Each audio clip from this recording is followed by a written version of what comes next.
Welcome to Kenton's videos. Enjoy the video. In this video, I will explain how to make it nighttime in Obby Creator. Creating a dark, atmospheric environment for your Obby is quite straightforward once you know where to look.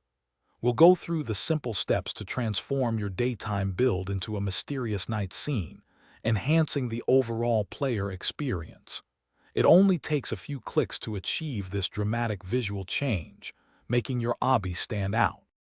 First, you'll want to open your game's main menu or the settings panel.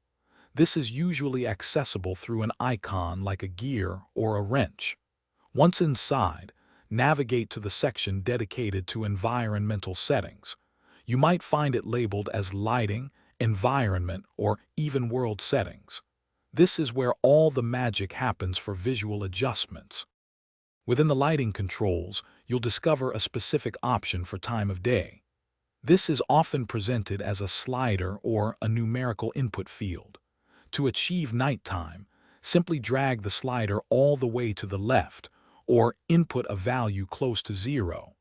A value of 0 represents midnight, giving you the darkest possible setting for your Obby. To truly enhance your nighttime scene, don't stop at just changing the time. Think about adding custom light sources like streetlights or glowing objects to guide players. You can also change the skybox to a darker, star-filled texture for a more realistic night sky. Experiment with fog density and color to create a mysterious or spooky atmosphere, making your Obby even more engaging. Thanks for watching. Consider subscribing if we helped you.